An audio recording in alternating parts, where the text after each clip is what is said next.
You've lived a life dominated by doubt and fear.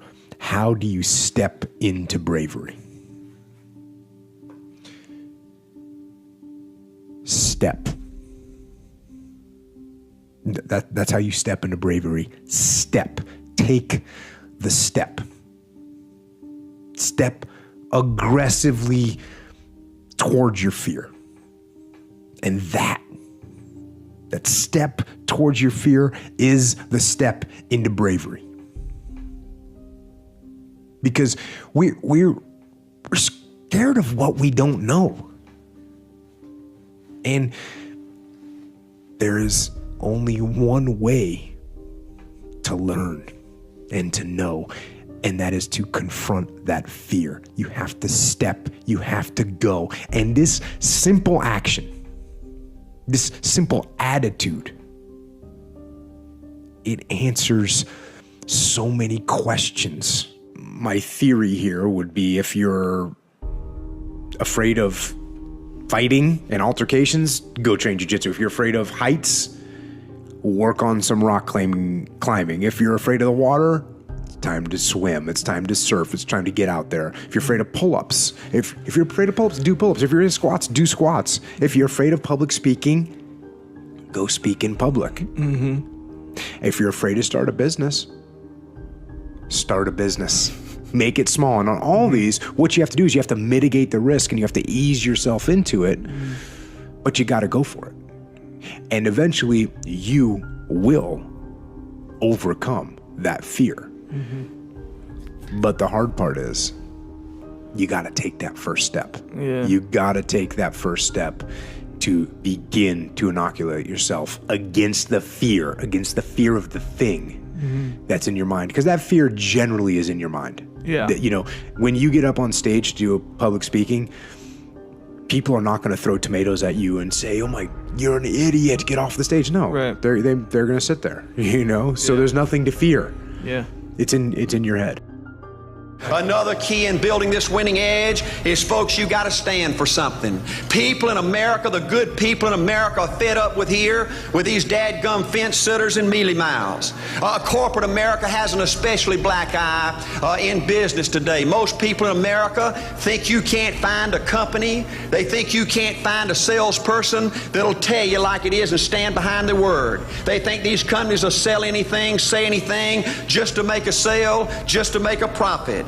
Well, you know what? Folks, if you want to win in the free enterprise system in America today, you got to stand for something. Make a damn schedule and stick to it. Okay, so what's the rule with the schedule? It's not a bloody prison. That's the first thing that people do wrong. They say, well, I don't like to follow a schedule. Well, it's like, well, what kind of schedule are you setting up? Well, I have to do this, then I have to do this, then I have to do this, and then I just go play video games, because who wants to do all these things that I have to do? It's like, wrong. Set the damn schedule up so that you have the day you want. That's the trick. It's like, okay, I've got tomorrow. If I was going to set it up so it was the best possible day I could have, practically speaking, what would it look like? Well, then you schedule that. And obviously there's a bit of responsibility that's going to go along with that, because if you have any sense, one of the things that you're going to insist upon is that at the end of the day, you're not in worse shape than you were than at the beginning of the day, right? Because that's a stupid day. If you have a bunch of those in a row, you just dig yourself a hole and then you bury yourself in it. It's like, sorry, that's just not a good strategy. It's a bad strategy. So maybe 20% of your day has to be responsibility and obligation, or maybe it's more than that, depending on how far behind you are. But even that, you can ask yourself, okay, well, I've got these responsibilities. I have to schedule the damn things in. What's the right ratio of responsibility to reward? And you can ask yourself that, just like you'd negotiate with someone who is working for you. It's like, okay, you got to work tomorrow. Okay, so I want you to work tomorrow. And you might say, okay, well, what are you going to do for me that makes it likely that I'll work for you? Well, you could ask yourself that, So maybe you do an hour of responsibility and then you play a video game for 15 minutes. I don't know, whatever turns your crank, man. But, you have to negotiate with yourself and not tyrannize yourself. Like you're negotiating with someone that you care for, that you would like to be productive and have a good life. And that's how you make the schedule. It's like, and then you look at the day and you think, well, if I had that day, that'd be good. Great. You know, and you're useless and horrible, so you'll probably only hit it with about 70% accuracy, but that beats the hell out of 0. Right? And if you hit it even with 50% accuracy, another rule is, well, aim for 51% the next week, or 50.5% for God's sake, or because you're going to hit that position where things start to loop back positively and spiral you upward. People don't know what success is all about. And since they don't know what it's about, they really don't know where to look for it. Success is really nothing more than the progressive realization of a worthy ideal. This means that any person who knows what he's doing and where he's going is a success. Any person with a goal toward which he's working is a successful person. This means that the boy in high school who's working toward a diploma, or the boy in college toward a degree, is just as successful as any human being on earth, because he knows what he's doing, why he's getting up in the morning, and where he's going. But conversely, if a person doesn't know what he's working toward, what it is he wants, doesn't have a goal toward which he's working, then he must, at least by this definition, be called unsuccessful. Why isn't then, with this simple definition, why isn't everyone successful? Should be easy. Yet surveys indicate that 19 out of 20, 95% at least, are not. In fact, a survey one time asked thousands of working men why they got up in the morning and went to work, and 19 out of 20 didn't know. 19 out of 20 working people didn't have the foggiest notion of why they got up in the morning and went to work. Under closer questioning, they said, well, everybody works. Well, that would be a good reason to quit. In fact, here's a little rule of thumb you might want to remember. Whatever the great majority is doing under any given circumstance, if you do exactly the opposite, you'll probably never make another mistake as long as you live. Just something to keep in the back of your mind. The problem with most people is that they're playing the world's most unrewarding game, and the name of the game is follow the follower. There's a story about a small town in which there was a jewelry store, and like all jewelry stores, or most jewelry stores at least, he had a big clock in his window. And every morning for years, he'd noticed a working man stop, adjust his pocket watch to the same time as the clock in the window. He'd been doing this for many years, and one morning the jeweler was out in front sweeping his sidewalk, and so he asked the man, he said, tell me, why do you adjust your watch to my big clock every morning? I've noticed you doing that for years. The man said, well, I'm the foreman down at the big plant. He said, I want to make sure my watch is correct because I blow the quitting whistle every night at 5 o'clock. And the jeweler looked at him rather strangely for a minute, and he said, well, that's funny. He said, I've been setting that big clock in the window by that quitting whistle all these years. A very logical thing, but they could have been off 6 months. It was a case of a person just going along with what he thought to be correct without checking his references. So I want to suggest that from now on out, at least we do that we check our references and ask ourselves, are the people I'm following going where I want to go? Next thing is that you've got to activate the thinker in you. Don't allow your emotions to control you. We are emotional, but you want to begin to discipline your emotion. If you don't discipline and contain your emotions, they will use you. Your mind goes on automatic, just like a guard. You know, I loved reading the book called As a Man Thinketh by James Allen. He uses the analogy of the mind being like a garden. You know, weeds don't have to have any encouragement to grow. You don't have to water them. They don't have to get sunshine. They don't have to have fertile ground. They will grow through the cracks of a sidewalk.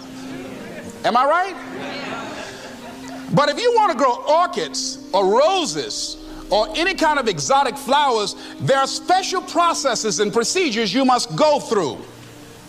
Well, by the same token, you don't have to force yourself or motivate yourself to think negatively, to be depressed, to hate somebody, to want revenge, to want to get back at somebody, to beat yourself up over the head, to feel loaded with guilt. You don't have to make any effort to do that. Your mind is on automatic. It will do that by itself. But if you want to begin to move into your own personal greatness, if you want to begin to really enjoy a happy, successful, healthy life, you've got to be willing to go against the tide. You've got to be willing to harness your will and say, in spite of this, I'm in control here. I'm not going to let this get me down. I'm not going to let this destroy me. I'm coming back. and I'll be stronger and better because of it. You have got to make a declaration that this is what you stand for. You're standing up for your dreams. You're standing up for peace of mind. You're standing up for health. You want it, and you're going to go all out to have it. It's not going to be easy. When you want to change, it's not easy. If it were in fact easy, everybody would do it. But if you're serious, you'll go all out.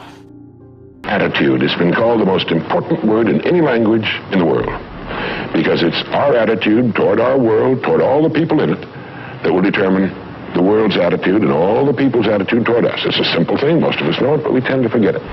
People will react to us according to our attitude. And our attitude is the greatest gift we can be given. You know, the little creatures of the world were given a wonderful gift by Mother Nature called protective coloring, in which they can blend into their background without being seen. But man was not given this great gift, because man was given an incalculably greater one. Only man has the godlike power to make his surroundings change to fit him, because his environment will change as he changes.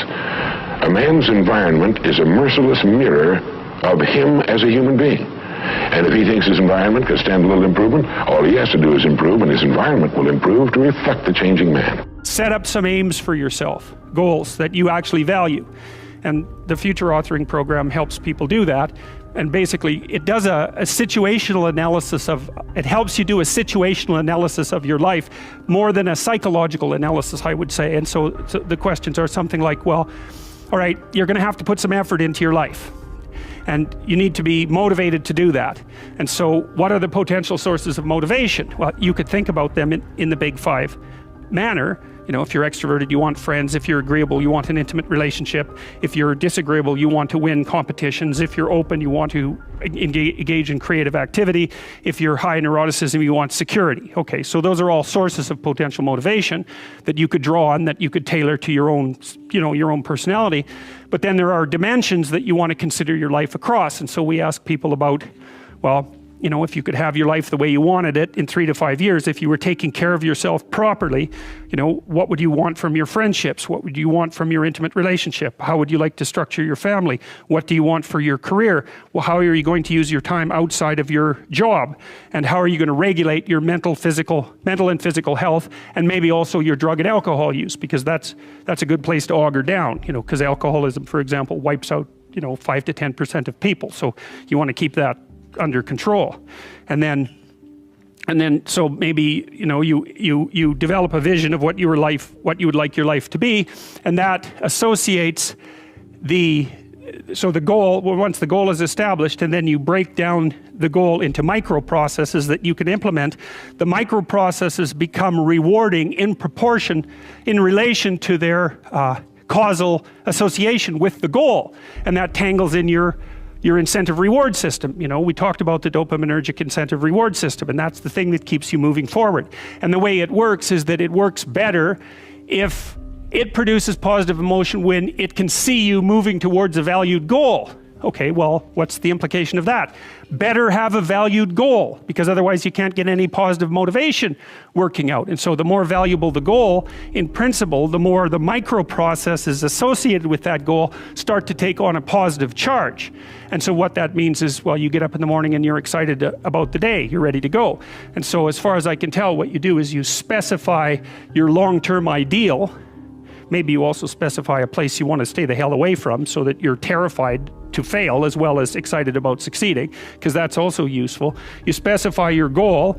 You do that in some sense as a unique individual. You want to specify goals that make you say, oh, if that could happen as a consequence of my efforts, it would clearly be worthwhile. Because the question always is, why do something? Because doing nothing is easy. You just sit there and you don't do anything. That's real easy. The question is, why would you ever do anything? And the answer to that has to be because you've determined by some means that it's worthwhile. And then the next question might be, well, where should you look for worthwhile things? And one would be, well, you could consult your own temperament. And the other would be, well, you kind of look at what it is that people accrue that's valuable across the lifespan. So you do a structural analysis of the subcomponents of human existence, and I already did that. You need a family, you need friends. Like, you don't need to have all these things, but you better have most of them. Family, friends, career, educational goals, plans for, you know, time outside of work, attention to your mental and physical health, etc. You know, that's what life is about. And if you don't have any of those things, well, then all you've got left is misery and suffering. So that's a bad deal for you. So once you set up that goal structure, let's say, and that's really in many ways that's what you should be doing at university. That's exactly what you should be doing, is trying to figure out who it is that you're trying to be, right? And you aim at that, and then you use everything you learn as a means of building that person that you want to be. And I really mean want to be. I don't mean should be, even those things are going to overlap. And it's important to distinguish between those, because that's partly, and this is back down to the micro routine analysis. So if I was saying, well, you're going to try to make yourself more industrious. Okay, number one, specify your damn goals, because how are you going to hit something if you don't know what it is? That isn't going to happen. And often people won't specify their goals too, because they don't like to specify conditions for failure. So if you keep yourself all vague and foggy, which is real easy, because that's just a matter of not doing as well, then you don't know when you fail. And people might say, well, I really don't want to know when I fail because that's painful. So I'll keep myself blind about when I fail. That's fine, except you'll fail all the time then. You just won't know it until you've failed so badly that you're done. And that can easily happen by the time you're 40.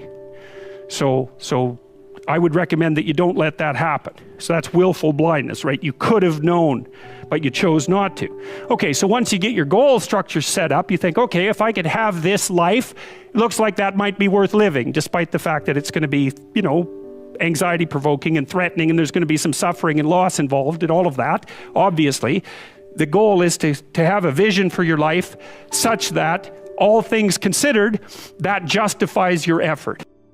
So what are the trade-offs that you would consider, like, you know, we work our asses off, we do a lot of stuff, but this is what we had to sacrifice in order to do it? If you think of it that way. I think if you think of it as a sacrifice, then you're going to build frustration or resentment. I really don't. If you think it's a sacrifice, you shouldn't do it. I think the challenge is that most people have this illusion about life-work balance. And I think that's, you know, if you're going to accomplish it, it's what people are laughing because, you know, it's bullshit, right?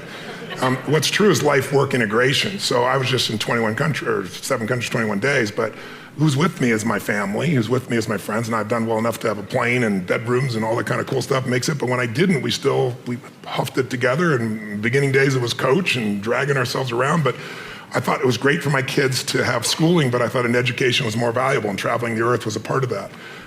But you know, we're in the middle of this crazy schedule, but it's not work, it's a mission. When it's work, it's that. I always ask people, I said, how would you describe what you do? And people, I say, is it work, is it career, or is it mission? And most people, of course, say it's work, and that's exactly what it is. It's heavy. If it's your career, it gives you something more. If it's your mission, it doesn't wear you out, it brings energy to you, it's fulfilling. And if you can tie your mission in with the people that you love, it's pretty cool.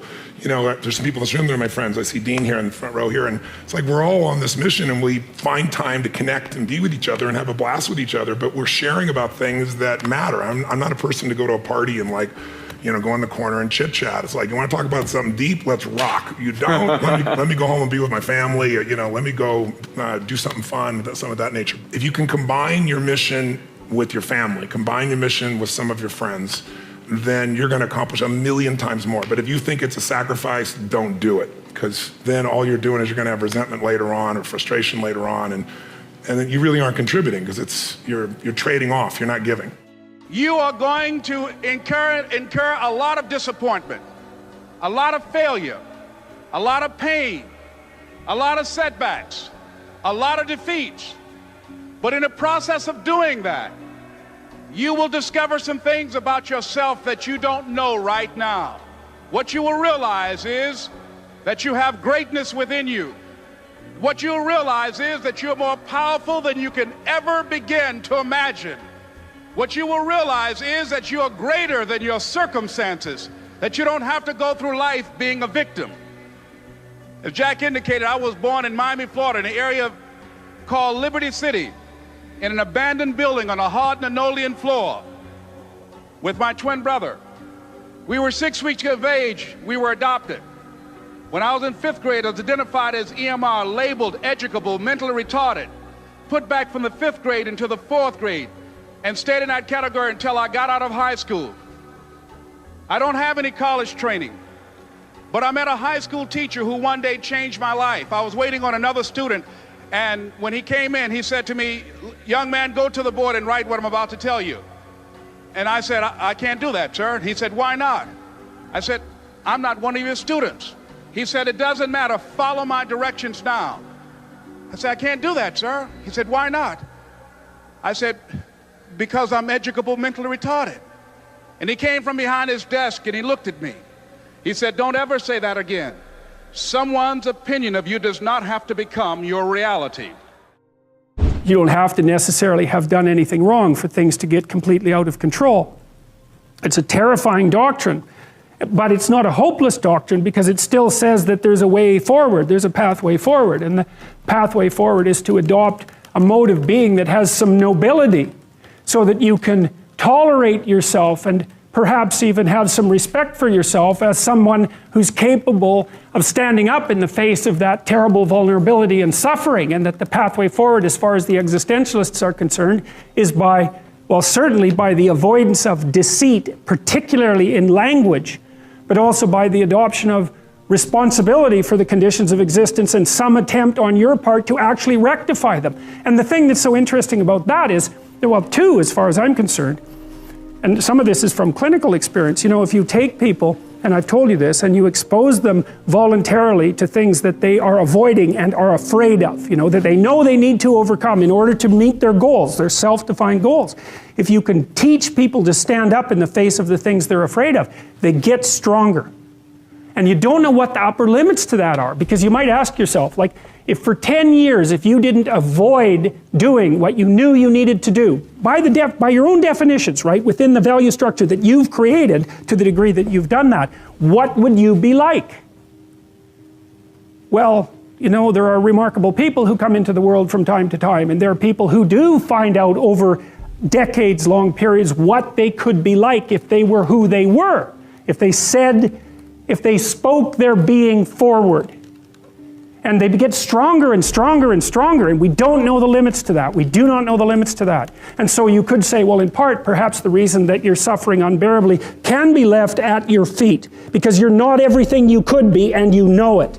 And of course, that's a terrible thing to admit, and it's a terrible thing to consider, but there's real promise in it, right? Because it means that perhaps there's another way that you could look at the world and another way that you could act in the world. So what it would reflect back to you would be much better than what it reflects back to you now. My experience is with people that we're probably running at about 51% of our capacity.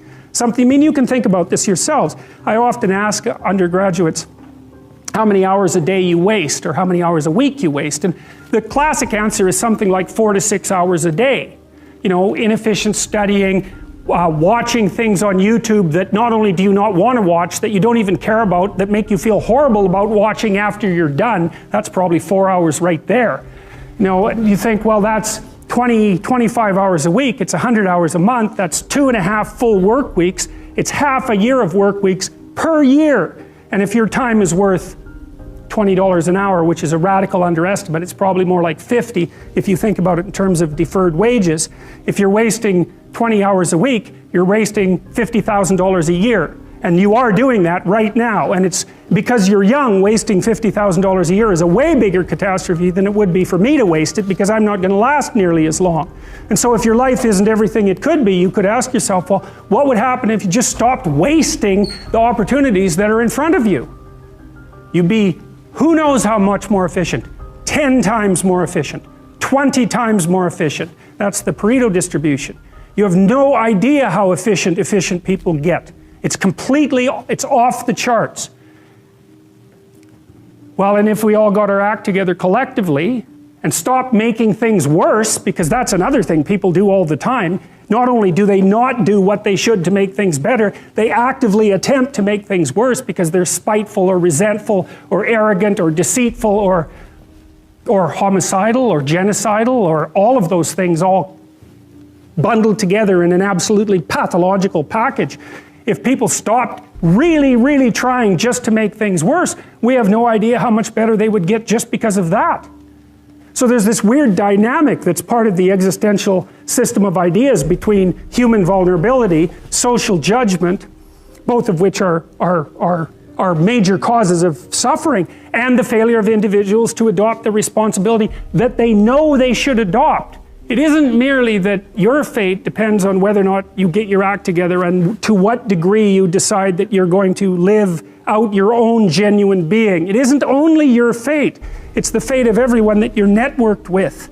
And so, you know, you think, well, there's 9 billion, 7 billion people in the world. We're going to peak at about 9 billion, by the way, and then it'll decline rapidly, but 7 billion people in the world, and who are you? You're just one little dust mote among that 7 billion, and so it really doesn't matter what you do or don't do, but that's simply not the case. It's the wrong model, because you're at the center of a network. You're a node in a network. Of course, that's even more true now that we have social media. You'll know 1,000 people, at least over the course of your life, and they'll know 1,000 people each, and that puts you one person away from 1 million, and 2 persons away from 1 billion. And so that's how you're connected, and the things you do, they're like dropping a stone in a pond. The ripples move outward, and they affect things in ways that you can't fully comprehend, and it means that the things that you do and that you don't do are far more important than you think. And so if you act that way, of course, the terror of realizing that is that it actually starts to matter what you do, and you might say, well, that's better than living a meaningless existence. It's better for it to matter. But I mean, if you really asked yourself, would you be so sure if you had the choice? I can live with no responsibility whatsoever. The price I pay is that nothing matters. Or I can reverse it and everything matters. But I have to take the responsibility that's associated with that. It's not so obvious to me that people would take the meaningful path. You know, when you say, well, nihilists suffer dreadfully because there's no meaning in their life and they still suffer. Yeah, but the advantage is they have no responsibility. So that's the payoff, and I actually think that's the motivation. Say, well, I can't help being nihilistic. All my belief systems have collapsed. It's like, yeah, maybe. Maybe you've just allowed them to collapse because it's a hell of a lot easier than acting them out. And the price you pay is some meaningless suffering, but you can always whine about that and people will feel sorry for you, and you have the option of taking the pathway of the martyr, so that's a pretty good deal, all things considered, especially when the alternative is to bear your burden properly and to live forthrightly in the world. Well, what Solzhenitsyn figured out, and so many people in the 20th century, it's not just him, even though he's the best example, is that if you live a pathological life, you pathologize your society. And if enough people do that, then it's hell. Really. Really. And you can read the Gulag Archipelago if you have the fortitude to do that, and you'll see exactly what hell is like. And then you can decide if that's a place you'd like to visit, or even more importantly, if it's a place you'd like to visit and take all your family and friends. Because that's what happened in the 20th century. What's going to fulfill you is different than the other person next to you. You're not going to learn that from anybody else. And you got to find it, because success without fulfillment is the ultimate failure. And I get those phone calls all the time for the multi-billionaire entrepreneur or politician or business person or a person just won their Academy Award and they're depressed and they can't tell anybody because they got all their goals, but they're not fulfilled because they really don't have that sense of meaning in their life. They went for something and they got it, they achieved. And if you doubt this, what I'm saying is relevant to you or us or anyone, just think about a month ago, we lost what I consider to be a national treasure, Robin Williams. How many of you loved Robin Williams? Look around the room, keep your hands up, look. And most of you didn't know him. Almost every, and where you go in the world, people love Robin Williams. By the way, was he great at achievement? Oh my God, that guy, he said he wanted to become a great comedian. He did that. I want to make the world laugh. He did. I want to make my own TV show. He did it. I want to have the #1 TV show. He did it. I want to make movies. He did it. I want an Academy Award for not being funny. Not his skill set, drama, and he did it. I want a beautiful family, and he did it. And then he hung himself. Make everybody happy but yourself. Not a good plan. So if I had a gift to give you, it would be maybe make a different decision. And the decision is that no matter what happens in your life, you're gonna live in a beautiful state. A beautiful state. And that could be happy, that could be grateful, that could be being generous. Those are all beautiful states, aren't they? It could be curious, it could be fun, it could be playful. You're not limited to one state, but it's different than suffering. And most people suffering, and all suffering I've ever seen. I've traveled to 100 countries. I've dealt with presidents of countries and, presidents of businesses, CEOs. I've dealt with people in prison. I've dealt with, you name it, average people. Suffering always comes because you're obsessed about something related to you. You can only be depressed if you're focusing on yourself. You say, no, I'm depressed because it's my kids and they're not doing well. No, you're depressed because you feel you failed your kids. It's about you. It's about how you think what you should have done or shouldn't have done, or what someone did to you or didn't do to you in the past or the future, which don't even exist. So I have a simple goal. My goal is help people make a decision that says, I don't know what's going to happen. You might get a divorce, even though you don't think so. You might find a member of your family with cancer. You might have your house get burned down or have a tornado go by, and if you live in the same place, it happens every 2 years and you move back, we should talk, but some people seem to do that for some reason. You can't control those things. I can't control those things. I don't want those to happen to you or anybody I love or anybody who's even a stranger to me, but they're going to happen. True? Not positive thinking bullshit, just the truth. So if that's going to happen, I say make a decision now that says, I'm going to live in a beautiful state and I'm going to find beauty in whatever life brings me. Because life is too short not to. And so you really have to believe the internet's going to be mainstream. A lot of people are going to get out there and use it, and that they're going to be willing to pay for some content. Is that the operating idea that you have? Well, each of these businesses is an entrepreneurial business.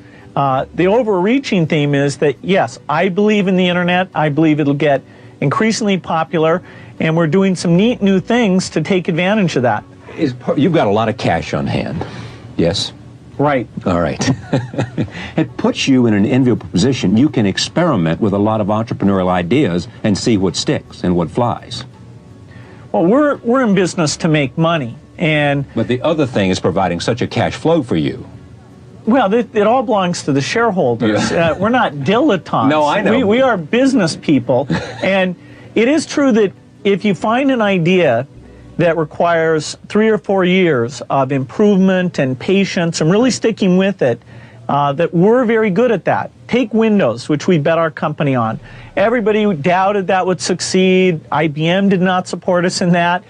It took longer than we expected, over 4 years before finally graphical interface got popular, and now people take it for granted. It's part of every personal computer, and you just expect it to be there. That was one of the grand successes of the company. In the same way, we're betting on the internet, that our tools there will be popular, and that a few of these content plays that we've decided to get involved in, that the scale and the users will make those into great businesses. When something is considered quote unquote impossible, how do you reframe it so it becomes possible in your mind, and how much of that is mindset? Well, I think impossible is not a fact, it's an opinion. When someone tells me it's impossible, I always just look at them. Anybody around me knows that they can't do that. So that's part of it. But if they didn't know me, it's your opinion. And they'll say, no, science shows. And I say, yeah, and how many times has science showed something's impossible? Now science shows it's possible. Things are impossible until somebody does it. And so I find that, most of your business people, you look at businesses and what does it take to make a business grow? It's not impossible to make a business grow. A business has been shrinking for a long time, or it's been stuck. The real problem is always, the chokehold is always the psychology and the skills of the leader. Always. And 80% of that is psychology and 20% is the mechanics. Like if you don't know how to read your financials and you're trying to fly the plane of your company, I mean, come on. If all you do is go down and you look at profit and loss and you see what it is and you have a beer, either way, you either celebrate or you get depressed, something, you're going to be in trouble, right? But if you have the skill sets, that's one thing. But you can get any skill set if you have the psychology. And anytime a business is not growing, it is not because it's impossible. It's because they aren't innovating, and they're not innovating because they're believing it's impossible. I mean, if we all know what does it take to transform, I always tell people it takes 3 things to create a breakthrough in anything, in your personal life, in your business, anywhere. You need a strategy. But that's not the first place you should look, and it's the first place all of us look. Me too. It's our inherent thing. You want to lose weight? Well, how do I do it? I want to grow my business? How do I do it? It's instinctive. We've been trained to think that way. But the problem is the how-to is usually not that complex. I mean, come on. 70% of America is 75% of America now is overweight. Is that because it's so complex how to be fit and strong, right? You know, only the 1% know the answers. They hide it from you. You have to work your ass off to not hear what it takes, right? And so, you know, I remember I went to a TED Med Center, and I watched about 12 doctors, one after another, get up and do these stories about how we could just get patients to take their medications and try to figure out the whole thing. And I was just looking and going, you're all talking about strategy and you've forgotten psychology. Because strategy is wonderful. I'm a strategist. I spent my whole life figuring out strategies. As we both know, a strategy could save you a decade, right? In business, strategy could save you, you know, it could make the difference between success and failure. But most people have strategies available, or they could get them, or you could create them. But the problem is you got a story. And your story is why it isn't working. And the story is, I've tried what? What? Everything. If you tried everything, you'd be fit, right? If you tried everything, you'd be profitable. If you tried everything, you'd be there. But people say it, you know, I'm big bone. That's what I used to say. I'm still big bone, but I'm 38 pounds lighter than I was 25 years ago, and I've never gained it back, right? When I was big bone, that was my story. All the good ones are gone. That's why I'm not in a relationship. Or they're gay and I'm not, or I'm gay and they are, or whatever the story is. There's always a story. And what I tell people is, you know, if you can just divorce the story of your limitation and marry the truth of your unlimited capacity, then the whole game changes.